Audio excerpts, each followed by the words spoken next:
Pagbasa mula sa unang sulat ni Apostol San Juan. Minamahal kong mga kapatid, yamang gayon kadakila ang pag-ibig ng Diyos sa atin, dapat din tayong mag-ibigan.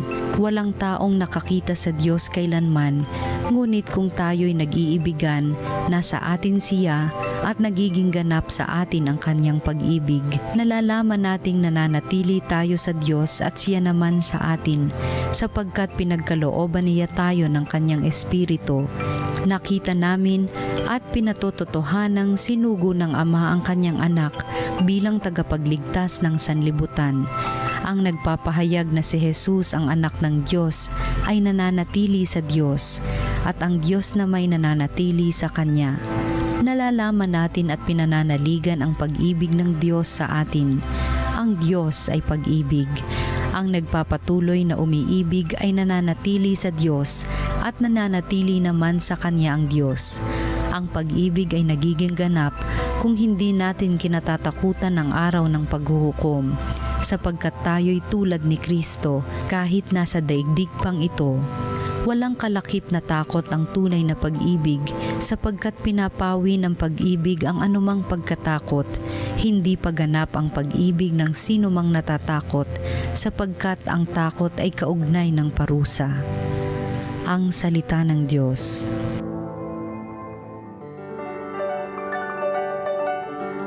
Poon maglilingkod sa iyo tanang bansa nitong mundo. Turuan mo yaong haring humatol ng katwiran, sa taglay mong katarungan o Diyos siya'y bahaginan, upang siya'y maging tapat mamahala sa iyong bayan, at pati sa mahihirap maging tapat siyang tunay. Poon maglilingkod sa iyo tanang bansa nitong mundo. Mga haring nasa pulo at naroon sa Espanya, maghahandog ng kaloob ihahain din sa kanya, pati yaong mga hari ng Arabia at Ethiopia. May mga kaloob ding taglay nilang alaala, ang lahat ng mga hari gagalang sa harap niya. Mga bansay magpupurit maglilingkod sa tuwina. Poon maglilingkod sa iyo tanang bansa nitong mundo. Kanya namang ililigtas ang sino mang tumatawag, lalo yaong nalimot ng mga taong mahihirap. Sa ganitong mga tao siya'y lubhang nahahabag, sa kanila tumutulong upang sila ay maligtas. Poon maglilingkod sa iyo tanang bansa nitong mundo. Ang mabuting balita ng Panginoon ayon kay San Marcos.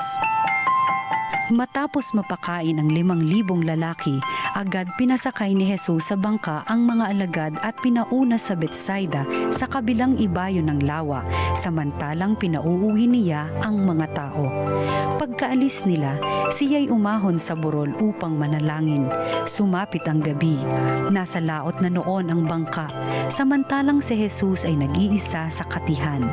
Nakita niyang nahihirapan sa pagsagwan ang kanyang mga alagad sapagkat pasalungat sila sa hangin. At nang madaling araw na, sumunod sa kanila si Jesus na naglalakad sa ibabaw ng tubig. Lalampasan niya sana sila, ngunit nakita ng mga alagad na siya'y lumalakad sa ibabaw ng tubig. Kaya't napasigaw sila. Ang akala nila'y multo at kinilabutan silang lahat. Ngunit agad niyang sinabi sa kanila, "Huwag kayong matakot, si Jesus ito. Lakasan ninyo ang inyong loob." Sumakay siya sa bangka at tumigil ang hangin. Sila'y lubhang nang gilalas sapagkat hindi nila naunawaan ang nangyari sa tinapay. Hindi pa ito abot ng kanilang isip. Ang mabuting balita ng Panginoon. Pinupuri ka namin, Panginoong Hesukristo. Magandang araw po mga ginigiliw naming taga-subaybay and happy New Year po sa inyong lahat.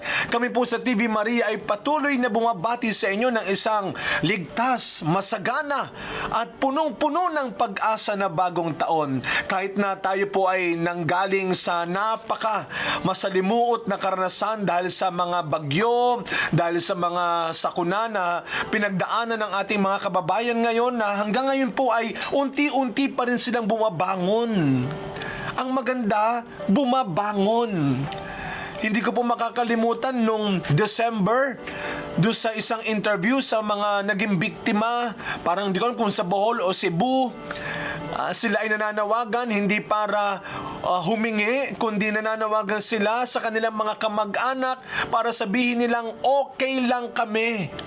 Sabi nung lalaki, walang bahay, pero buhay. Naku po, di ba ang sarap namang baunin yan, yung ganong disposisyon? Yung bang mula sa madilim na karanasan, pero tayo po ay nagpapatuloy pa rin sa paglaban natin sa banta ng COVID-19. Kaya huwag tayong makakalimot. Galing po tayo sa medyo maingay, masikip, medyo magulong panahon dahil ng Kapaskuhan, nag-party-party tayo, namasyal, nag-grocery. Ang daming tao. Pero huwag nating kalilimutan, ingatan pa rin natin ang sarili at ang bawat isa. Para bang napatunayan natin, sadyang ang mga Pilipino ay mahaba daw. Mahaba naman talaga, hindi lamang ang pasensya natin. Mahaba ang ating pisi ng pananampalataya, ng pananalig. At sa ating ebanghelyo ngayon, Wednesday pagkatapos ng Epiphany o pagpapakita ng Panginoon, inutusan niya ang kanyang mga alagad sa ating ebanghelyo na pumalaot, pumunta na sa kabila. Pinauna niya ang kanyang mga alagad. Pero susunod naman siya eh. Pinauna lang sila. Pero anong ginawa ni Jesus bago siya pumunta doon sa lugar na pinapuntahan niya sa kanyang mga alagad? Siya ay mag-isang nagdasal. Huwag niyo pong kalilimutan ito. Simulan natin ang bagong taon. Sana noong 31 ng Disyembre, sana po bago maghiwalay ang taon, nagdasal tayo ng sama-sama. Well, sa mga ibang kapatid natin, hindi man sama-sama, sana ay nanalangin tayo para sa isa't isa. Hindi man sama-sama, huwag nating kalilimutan, huwag nating pagsasawaan ang magdasal para sa isa't isa. Nagdasal si Jesus, no? At nung nasa paglalakbay na ang kanyang mga alagad, no? Natakot sila dahil sa matinding hangin. Ako, para bang kung babasahin natin ang ebanghelyo ngayon, I am sure nagpa-flashback yan sa mga kababayan natin at ng mga sumunod pang masamang panahon. Parang yung ebanghelyo natin ngayon, na-imagine nila marahil ang lakas ng ulan, ng hangin. Binabagyo sila sa gitna ng karagatan. Hindi ko makakalimutan yung video ng isang pare na habang siya ay habang kasagsagan ng bagyo, malakas ang hangin ng ulan, itinuloy ni Father at ng ilang mga kasama sa simbahan ng kanilang simbang gabi. Nakakakilabot, pero you can see the priest and his people standing still amidst the storm. Wow! Napakaganda hong baunin natin sa pagsisimula ng araw na ito. Alam niyo ho, hindi pa matatapos ang maraming pagsubok. Kaya nga magdasal, kagaya ng ginawa ni Jesus, bago niya hinarap ang unos, ang bagyo, nagdasal siya. At sa huli, ano ang kanyang sinabi sa kanyang mga alagad? Noong natatakot ang mga alagad, akala'y multo. Anong sabi ni Jesus? Huwag kayong matakot. Courage! Lakasan nyo ang loob nyo. Ako ito. Ako ito. Para bang sinasabi ni Jesus, sana ganyan ang ipakita natin sa bawat isa. Ngayong bagong taon, sana makita nila sa iyo ang mukha ni Jesus. Para bang sinasabi ni Jesus, Ako sana ang makita sa iyo. Ako. Na doon sa mga ginagawa nating pagtulong, sa ginagawa nating pagkawanggawa, binabati ko po ang lahat ng mga hindi natakot tumulong at magbigay sa kanilang sariling kakulangan, sa kanilang sariling paghihirap na normal lamang, no? Normal lamang kung minsan, ako nga wala, ano pang bibigay ko sa'yo? Minsan yung mga magulang nagagalit, no? Pag dumating, naalala ko pag dumating ang mga anak at sasabihin, Ma, meron pong contribution. Ano na naman yung contribution na yan? Hingi ng hingi. Salamat ho dun sa mga nakuha pa rin at naglakas ng loob na magbigay, na tumulong. Salamat for showing the face of Jesus in your little, simple, ordinary acts of charity.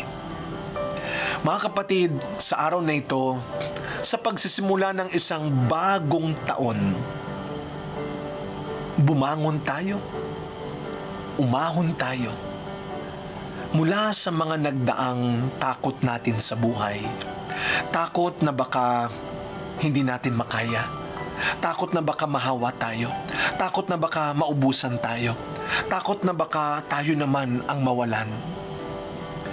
Hayaan mong ibangon, iahon ka ni Jesus sa mga takot na ito at sa tukso ng pagiging madamot. Samahan niyo po ako sa isang maikling panalangin ngayong bagong taon. Sa ngalan ng Ama, ng Anak at ng Espiritu Santo. Amen. Panginoong Jesus, maraming salamat sa iyong pagdating. Maraming salamat sa pagbibigay mo ng iyong sarili para iligtas kami mula sa aming mga paghihirap, pagkakasala sa buhay. Sa pagsisimula ng bagong taon na ito, Panginoon, bigyan niyo po kami ng katatagan ng kalooban, ng liwanag ng isipan na nagmumula sa aming tapat na pagdarasal, tapat na pagbibigay ng sarili sa iyo. Gabayan niyo po ang bagong taon na haharapin namin. Maging karapat dapat nawa kami sa isang bagong pagkakataon na ibinibigay ng Diyos sa amin upang maitama ang mali kahapon, upang maituwid ang baluktot sa amin. Ikaw ang aming liwanag, ikaw ang aming pag-asa, ikaw ang aming kaligtasan. Sumainyo ang Panginoon. Naway pagpalain, ingatan ang inyong pamilya ng ating makapangyarihang Diyos, Ama, Anak at Espiritu Santo. Amen.